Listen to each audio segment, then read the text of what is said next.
están? Bienvenidos a Momentos. Mi invitado de hoy es un escritor, coach y conferencista arequipeño, hijo del Miste, peruano por los cuatro costados. Su nombre es Antonio Tomasio y nos cuenta que cuando no está escribiendo o dando conferencias, lo podemos hallar en el fondo del mar o cayendo del cielo. ¿Qué significa todo esto? No lo sabemos, pero no se preocupen, que él muy pronto desvelará el secreto. Gracias por estar aquí, Antonio. Muy gracias por invitarme.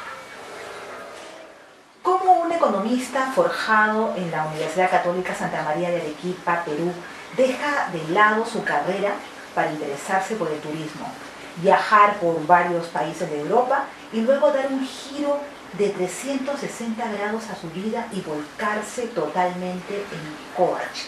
¿Qué hechos o experiencias te llevaron por ese camino, Antonio? Bueno, yo creo que es una pregunta bastante extensa, ¿no? Exacto, Pero sí. hay que contestarle en varias por partes. supuesto. Recordarás que teníamos nosotros en el Perú en esa época Sendero Luminoso, Exactamente, sí. trágicamente, y eso me hizo tomar una decisión de que no había nada que hacer en Perú, ¿no? Y más el gobierno traumático del primer gobierno de Alan García, pues decidí emigrar. Sí. Conseguí un contrato de trabajo en Mallorca y el resto es historia. Pero cuéntame algo más, porque tú, como bien he dicho en la pregunta, eres economista, pero luego te vuelcas en el turismo. Claro. Quiero que me expliques un poco más. Bueno, Cuéntame yo soy un poco más. economista, tengo mi maestría también en administración de empresas. Sí. Y gracias a mi padre pues nos educó, nos puso en un colegio alemán donde estudiamos alemán e inglés, que sumado a los conocimientos adquiridos académicamente, pues me ayudaron a poderlos aplicar en hotelería. Ajá. Que no tendría la especialidad exacta de turismo, Sí. pero se empezó y se trabajó. Pero trabajaste esencialmente primero en Arequipa, luego eso lo trasladaste a otro En lugar. hotelería fue directamente en España. Ajá, ya. En España, en Mallorca. Ajá. Pero orientado al turismo en la zona, no necesariamente promocionando algunos atractivos de Perú. ¿O sí? No. Yo fui a entrar directamente a ser subdirector de hotel. Ah, correcto. La economía no es una carrera para alguien que tiene el alma de artista o se ocupa de desarrollar al máximo el potencial de alguien. ¿Qué cualidad viste en ti para decantarte por esta profesión? Esa es una pregunta un poquito... Te voy a hacer una historia. A ver, cuéntamela. La historia fue de que el que te habla quería ser piloto de la Fuerza Aérea. Cuando fui a postular y vi todos los exámenes médicos, el último de los exámenes fue que tengo una ligera variación de discromatopsia, esto es daltonismo. Ya. Entonces una mezcla, una confusión entre el rojo y el marrón, pero que para ellos era que no podía ser. Impensable. Entonces fui rechazado por razones médicas y los sueños de juventud se descalabraron. Ya. Entonces regresé a Arequipa y estaban justo los exámenes para postular a la universidad. Mi padre era que no había que perder nada de tiempo, había que seguir estudiando, coge lo que quieras, pero ponte a estudiar de una vez. Entonces mi hermano estaba estudiando economía y fue, ¿qué estás haciendo economía? Ah, pues yo también voy a estudiar economía. Y esa es la razón por la cual... ¿Pero tenías vocación por la economía? Después... ¿La amaste en el camino? Salí adelante, me gradué, fui el tercero de graduarme en mi profesión, en mi promoción. Sí. Para completar los estudios de economía es por eso que decido sacar la maestría en administración de empresas. Ya. ¿Es verdad que antes de formarte como coach te viste obligado a involucrarte en la vida personal de los trabajadores de tu centro laboral? Es decir, que la asesoría empresarial se convirtió de pronto en atención personalizada y familiar. ¿Cómo se dio todo eso? Claro, fíjate, cuando estaba allá en República Dominicana y comienzo a dar las asesorías a empresas, a empresas familiares, tomo sensación de que son los integrantes de la familia, que ya no solamente es el ente de la empresa, que ellos son el componente, pero que cada uno de ellos es un individuo que necesita una atención personalizada, y cada uno es un mundo. Entonces ahí es donde decido y digo, acá hay que dar asesoría personal a cada uno para que acepte los cambios que están habiendo dentro de la empresa, dentro de la familia. O sea, lo que ocurría en la empresa tenía repercusión en la vida familiar de estas personas. Así es. Y tenías que atender a tu a esposa, a los No hijos, necesariamente, en ese momento no, ya. pero vi que había la necesidad de. Entonces, había algunas veces reuniones, etcétera, pero lo que a mí me contrataban era para asesorar la empresa. Ya. Tú me estás preguntando sobre cómo detecté yo. Claro, pero una cosa llegó a la otra, la Así fuiste es. descubriendo. Así a eso me Así refiero. es. Quisiste ver mundo, saliste de tu país y trabajaste en España, Bélgica, República Dominicana, donde nació, por cierto, tu hijo, y Estados Unidos. ¿Cómo te trató la gente de esos lugares? ¿Fue dura tu experiencia de inmigrante o todo lo contrario? ¿Te adaptaste con rapidez y lograste cumplir todos tus objetivos? Cuéntame, ¿cómo fue esa experiencia? Cuando uno tiene voluntad de trabajar y de salir adelante, uno no se fija en esos pequeños detalles que creo que a veces muchos les choca. Sí. Por ejemplo, que comienzan a añorar, Sí. Yo añoro el arroz blanco que hacía mi madre, o cómo me preparaba mi desayuno, Claro, o nada es igual, ¿no? o nada es igual. Entonces, lo único que tiene que adaptarse es a la realidad que tienes en ese momento. Ya. Entonces, cuando uno la tiene y la aceptas como tuya, que es tu Ujú. nueva realidad, Ujú, todo va a caminar mejor. ujú. Entonces, vas caminando, entonces no te choca. Y no sientes una segregación, no sientes que alguien te maltrata o te trata mal. Porque tú te estás adaptando y eres parte del medio. ¿Tú no tuviste problemas de discriminación o la gente te echó para un lado? No, tuviste ese tipo de experiencia? nunca he tenido ningún tipo de esa ¿Tú experiencia. crees que más se debe a una actitud, no? Puede ser también la actitud, o puede ser también que tú te sientas que estás invadiendo un sitio. Entonces, por ejemplo, creo yo, de repente los inmigrantes no se sienten bienvenidos. Ya. Entonces ellos ya mismos ya se sienten no bienvenidos. O sea, Ya parte es de cuestión de ellos. actitud, claro, parte de ellos. Motivos familiares te conducen a Perú y estableces nuevamente tu residencia en Arequipa. Y es en este periodo que comienzas a escribir tus reflexiones íntimas en un diario. No sé si se lo cuentas a alguien sobre tus escritos, pero de pronto te invitan a publicar esas notas personales en el periódico El Pueblo de tu Tierra. ¿Cómo es que llegas a ser columnista? ¿Quién te abre las puertas de ese importante medio? Voy a empezar de atrás para adelante. A ver, como tú O de quieras. adelante para atrás. Como tú prefieras. ¿Quién me abre las puertas? El director del periódico, ¿no? Don Carlos Meneses, que le llega a sus manos lo que yo estaba escribiendo. Y me pide una entrevista, me cita a la dirección y me entrevisto con él y me da que me van a publicar en la sección de opinión los días jueves y eso fue creo que como 4 o 5 años que estuvimos. ¿Cómo es la conexión con la gente? ¿Te escribían, compartían algunas cosas de las cuales tú Mira, hablabas? eso es curioso, dependía mucho a veces del tema que se trataba. Ya. A veces yo trataba, ya cuando estaba en el segundo año, Sí. me conseguí un plan, un calendario, Sí. entonces veía las fechas, entonces escribía acorde a las fechas que iban a caer en el calendario. Tal vez podía estar preparando una columna 2 o 3 semanas antes Ya. de una fecha que venía, por ejemplo, el San Valentín. Sí. Entonces preparabas el tema para la semana y hablabas sobre San Valentín, pero lo habías escrito 2 o 3 semanas antes. Correcto. Entonces tratabas ese tema. O había pasado un accidente, una situación, y escribías sobre eso. Entonces muchas veces el tema actual era lo que traía a la gente a reaccionar, a escribirte, a pararte en la calle.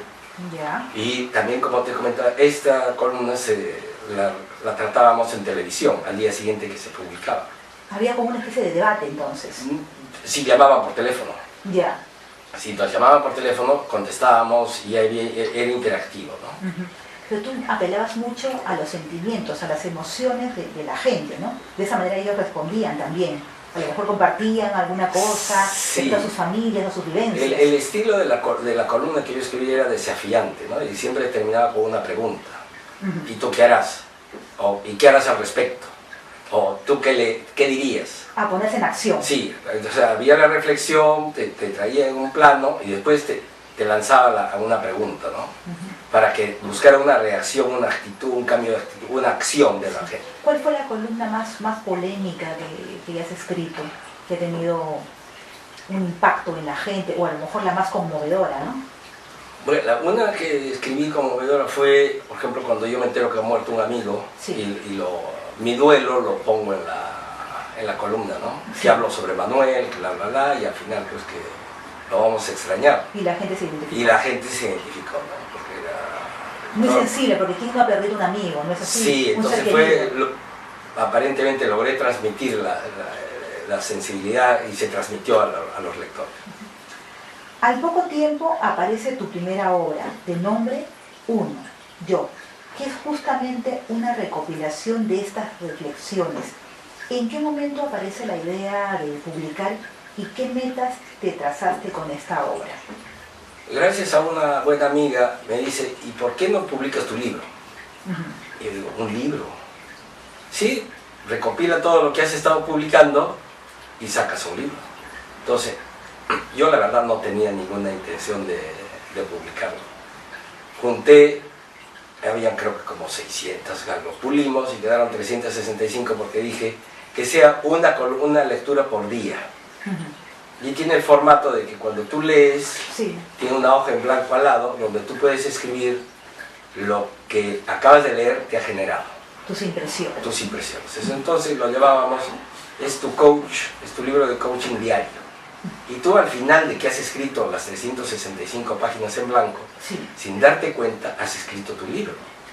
Ah, mira qué simpático. Por eso se llama Uno, es lo que yo propongo. Y se va a convertir en tu yo cuando tú termines. Ah, qué interesante. Y también en esa línea, tiempo después, basándote en los principios de la psicología positiva, escribes y publicas Guaira de los Andes, La llamita feliz. Libro que, por cierto, también está disponible en inglés. ¿A qué atribuyes el éxito que ha tenido y tiene esta obra? Porque yo creo que este libro es muy sencillo. O sea, Guaira te da unas pinceladas, unas píldoras, para que si tú la adoptas, vas a contribuir a tu felicidad, porque tienes que aceptarlo como tuyas. Sí. Entonces, en cada situación, que son los encuentros de Guaira con otros animales de la fauna peruana, sí, cada uno de ellos le transmite cómo ellos llevan su vida y son felices. Entonces, al final Guaira se convierte en un gurú porque ha obtenido la sabiduría de 12, lo ha madurado, aceptado, y él quiere transmitirlo a la sociedad. Es por eso que aparece Guaira de los Andes. Y es el viaje de Guaira, ¿no? Son los paseos que tiene y los encuentros, ¿no? Sí. Con otros seres, porque ella es muy abierta, es tolerante. Claro, ¿no? es tolerante y abierta al aprendizaje por el primer encuentro que tiene, sí, que es con el gorrión. Exacto, y también acepta a los que son distintos a ella. Pero ¿no? ella va aprendiendo. A lo sí, largo del libro, ella va aplicando lo que va aprendiendo para su propia evolución y sus próximos encuentros. Por ejemplo, ahí tiene un encuentro con una trucha. ¿Cómo vas a poder conversar tú con una trucha? Pero sin embargo la trucha le transmite su sabiduría. El cóndor, volando por el aire, también. Exacto. Entonces hay situaciones que tal vez tú puedes decir, pero esto es irrisorio. Pero ahí está la libertad del escritor para poder plantearlo. En primera instancia, al parecer, el público va a ser el niño, ¿no? La población infantil, pero luego se ha abierto a toda la gente, a todos los lectores, ha ¿no? sido a la inversa. Este libro estaba orientado para gente mayor. Ah, sí, bien. Y ha sido más que los hijos están comprando el libro para que lo lean sus padres. Igual que con el segundo libro, Mi hijo, mi maestro. Que muchos de los padres se los han comprado a sus padres. Para que los hijos han comprado para sus padres, para que, por favor, léelo, para que me entiendas. ¿Qué significa Guaira? Guaira es viento en quechua. Es viento en quechua. Sí. ¿Y cómo fue que ideaste? ¿Cómo se te ocurrió esta idea de los personajes? Es que el viento no tiene forma, el viento está en todas partes. Así como la sabiduría, está en todas partes y tenemos que saberla encontrar. Por ejemplo, tú puedes sentir la brisa del viento y no la has sentido. Y hay otra persona que sí la percibe. Y se mueve, es dinámica, todo el tiempo se mueve. Es por eso que Guaira evoluciona y se mueve con el tiempo. Y es ligera como el viento. Porque Guaira nace medio tullidita, vamos a llamarla, medio débil. Yeah. Entonces es en su proceso de crecimiento, porque sus congéneres son más ágiles, corren más, y él quiere llegar a ser o mejor que ellos corriendo. Es por eso que también en parte del libro se explica que ella tiene ese proceso de correr. Y por eso la llaman Guaira, porque corre ligera como el viento. ha sido también una especie de desafío para ella, ¿no es cierto? También el abrirse a los demás para poder sanar y evolucionar. Claro, pero solamente a raíz del primer encuentro es donde ella decide aprender que tiene que abrirse a los demás. Qué interesante, Antonio. Luego publicas una serie de relatos cortos bajo el título Cuentos de la A a la Z. ¿En qué o en quiénes pensaste al momento de escribirlos? La verdad que no pensé en nadie, Ya. te digo la verdad. Estos son cuentos para adultos, porque varía de juego de espionajes, hay un título que se dice La vida secreta de la profesora, ya te puedo dejar. Hay muchas. Y hay otros también de tinte erótico. Es por eso que se llama de la A a la Z, ¿no? Que estás tocando todos los temas. Y creo que son alrededor de 12, 18 cuentos. Antonio, entonces Cuentos de la A a la Z habla de temas tabúes, de aquellos que tienes que tú ocultarte para conversarlos.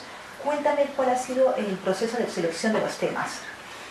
Mira, estos cuentos se fueron escribiendo conforme yo estaba escribiendo las reflexiones, o escribía Guaira, o Mi hijo, mi maestro. Los iba escribiendo a modo de ejercicio.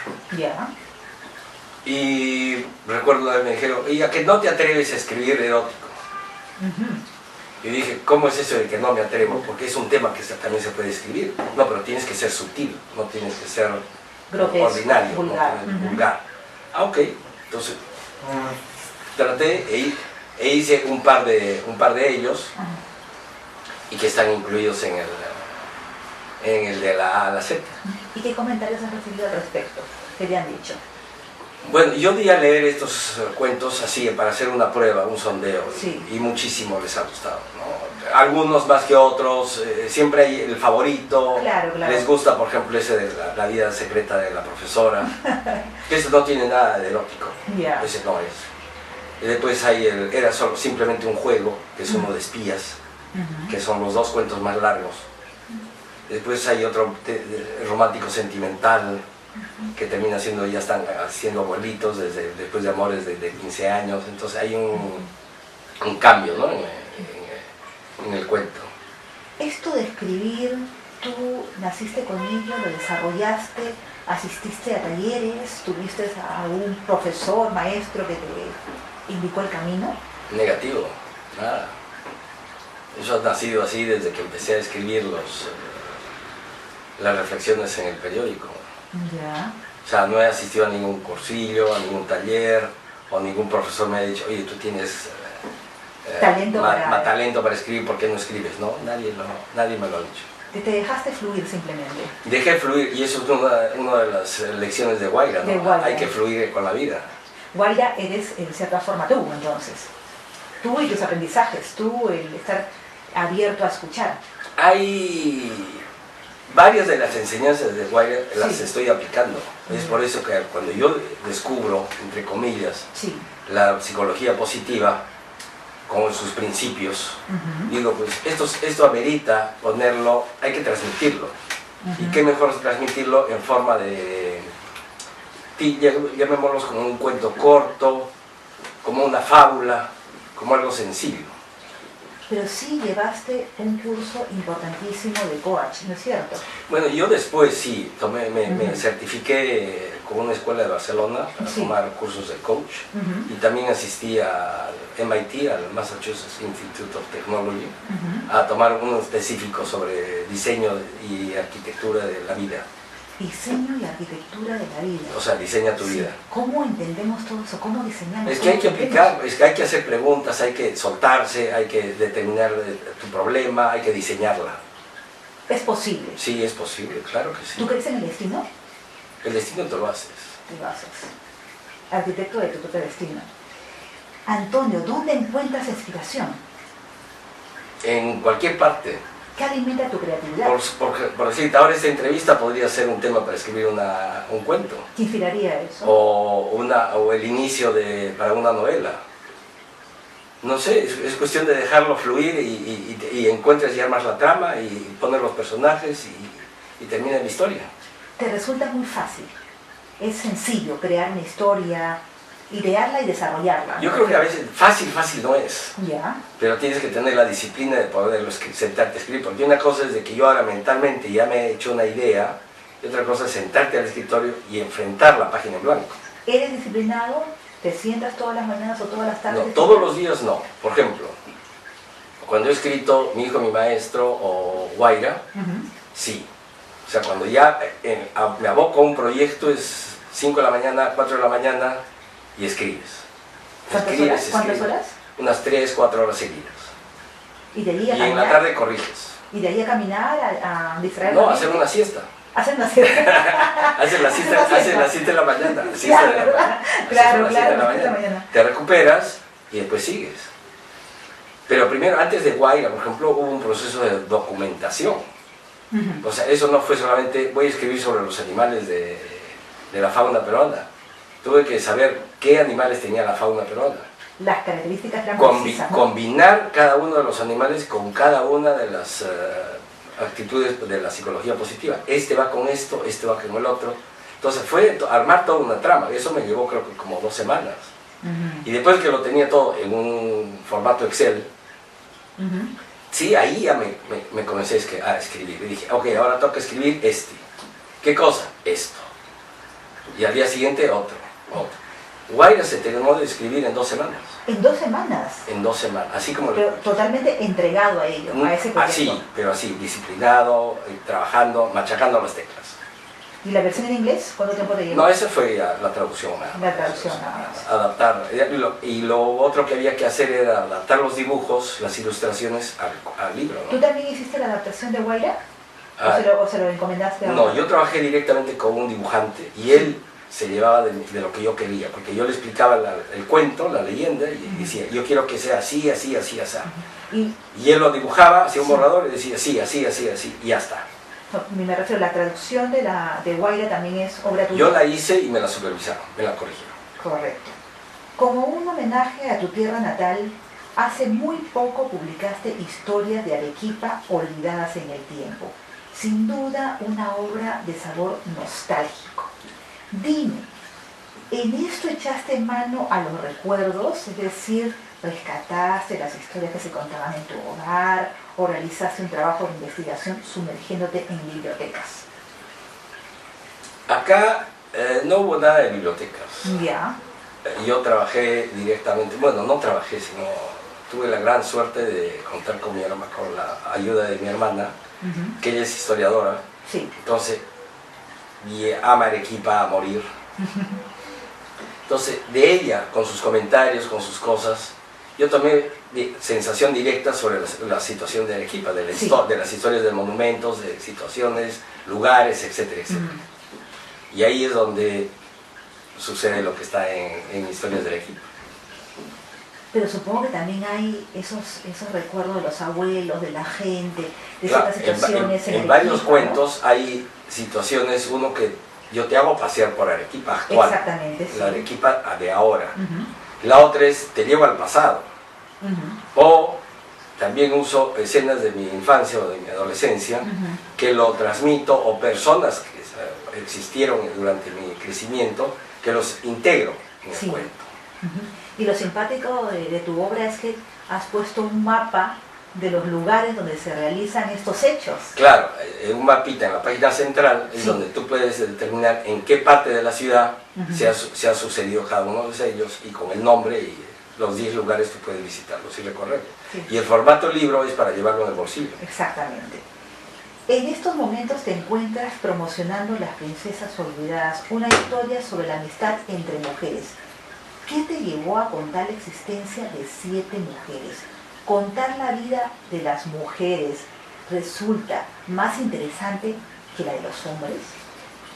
Es que no sé si es la situación de querer contar la vida de hombre o mujer. Acá el asunto es porque en el final del libro es la identificación de la superación de la mujer, el no depender de un matrimonio para salir adelante en la vida, sino que cada una mujer tiene el derecho, si tiene la voluntad, de salir adelante por ser ella misma, no porque está casada con alguien. Ese es el fondo del tema del libro. Que sea en formato de novela, que se hablen de 7 mujeres, que se reúnen y reafirman su amistad después de que han pasado 30, 35 años, ese es todo el fondo, pero el final, el mensaje es que la libertad que tiene la mujer cuando tiene voluntad de ser ella misma. Es un tema muy sensible de tu parte, es una especie de defensa a la mujer. ¿Eres feminista acaso? Yo no estoy muy de acuerdo con la palabra feminista porque creo que es radical. Una cosa es que seamos hombres y mujeres que nos debamos mutuo respeto. Sí. Y es por eso que también pongo el libro, ¿no? Escribo el libro en forma, como te digo, de novela. Porque eso es lo que yo quiero. Y el título de Las princesas olvidadas es una frase que una hija le dice a una de las madres que la quiere obligar a que de una vez se case para que tenga hijos. Siguiendo la tradición, porque cásate porque ya quiero ser abuela. Pero la hija le dice, mamá, olvídate de las princesas. Yo no quiero buscar un príncipe azul. Yo quiero crear mi propia vida. Yo quiero ser profesional y después encontraré mi pareja, mi igual, para formar un hogar. Eso es muy revolucionario, ¿no? Decirle eso a una madre. Imagínate que nos han criado la mayoría del matrimonio, del hogar, aunque no tengas vocación para esas cosas, pero tienes que hacerlo porque así lo dice Dios y la sociedad, ¿no? Claro, pero hay que reproducirse, casar, pero uno puede manejar sus tiempos. Uno no tiene por qué casarse y ser padre o madre a los 18, 25 años. O casarse o no. O casarse o no. No todos en la vida hemos venido o para ser padres o no para ser padres. Cada uno elige. Es una idea, como te digo, polémica, revolucionaria, muy discutible, muy debatida en estos tiempos. Yo los invito a que lean Las princesas olvidadas para que tengan un mayor conocimiento. Y involúcrense, caigan en la trama, lean, vivan los personajes, porque son unas situaciones duras, reales, y al final pongan sus opiniones y estoy dispuesto a conversarlos con quien desee. Te caracterizas por ser un hombre en constante trabajo creativo y sabemos que ya estás involucrado en la redacción de 2 nuevas obras, una de carácter histórico y otra de temática juvenil. ¿Nos puedes adelantar algo sobre los contenidos de uno y otro? Bueno, la novela histórica va a estar como marco la Primera Guerra Mundial. En líneas generales te digo que después de la tragedia de una guerra y de la carnicería que fue la Primera Guerra Mundial, el amor va a triunfar sobre la carnicería. ¿Y la otra novelita o la otra historia juvenil? La otra historia va a tratar, vamos a decir yo, que va a tratar directamente con adolescentes que asisten a la universidad y que tienen algunos tipos de conflicto personales. No quiero adelantar más para mantener el... ¿Esto está programada la salida para cuándo, más o menos? Bueno, yo estimo que la novela histórica la debería tener lista, ojalá, en junio, julio, agosto. ¿Y la siguiente? En cualquier momento. En cualquier momento. Cuando no estás metido a fondo en la investigación o la escritura de tus obras, sabemos que te podemos hallar buceando hasta donde casi se acaba la luz, explorando cuevas en el fondo del mar, o quizá lanzándote de un avión en paracaídas, o pilotando un veloz auto de carrera. ¿No podrías hallar algo más tranquilo para tu esparcimiento? ¿Por qué te gustan tanto los deportes? Bueno, también he jugado golf y ya, si eso es lo más tranquilo que tú quieres, pues ya lo he hecho. A ver, cuéntame de tu experiencia. Te lanzaste en Miami, ¿no es cierto? En Miami fue, sí, un salto para festejar mis 50 años. ¿Tus 50 años? Sí.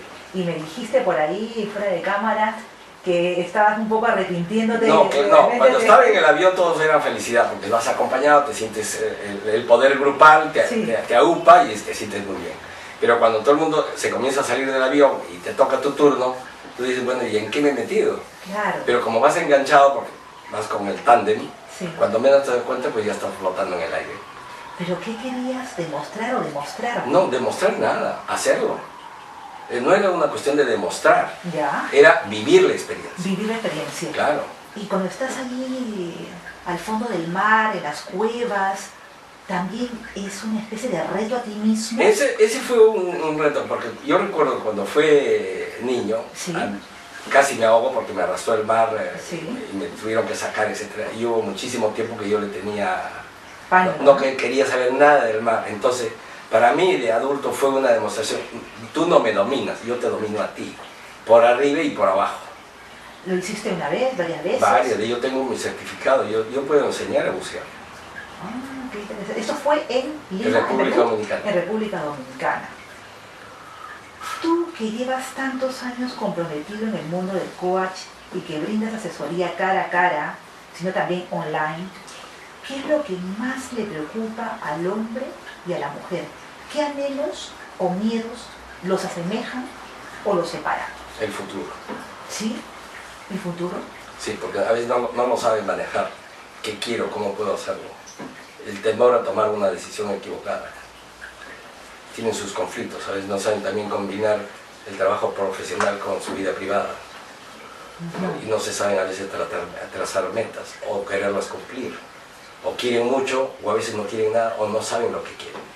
En eso se unen, en eso se asemejan. Sí.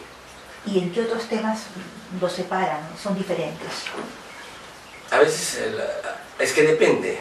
Hay hombres o mujeres muy decididos, hay otras mujeres que son muy temerosos, timoratos, que tienen miedo hasta de dar un paso o hasta de pensar. Entonces por ahí no van iguales. Van iguales. Sí. No hay- Además, sé que te gusta cocinar. Coleccionar aviones a escala de la Primera y Segunda Guerra Mundial y jugar golf, como han dicho bien. ¿Qué tipo de hombre sale de la suma de todo eso? ¿Quién es exactamente Antonio Tomasio? Al que tienes al frente. Así. Así al que estás viendo. Y con todas las preguntas que seguro que se van a quedar sin contestar o que no has podido hacer.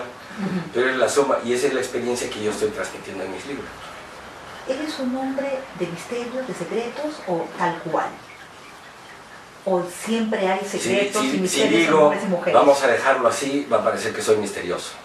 Exactamente. Si contesto, van a pensar que es muy abierto y que se ha equivocado.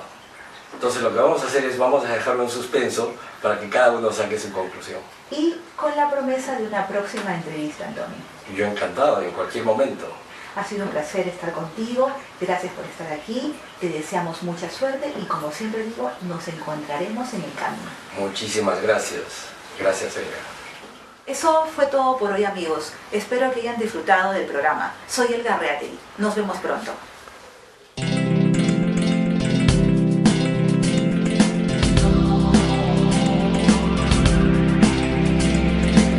Si alguien te dice que existen verdades eternas, hombres infalibles, no le creas, no le creas, no le creas. O que tu vida es escrita sobre algunas cartas o allá en las estrellas.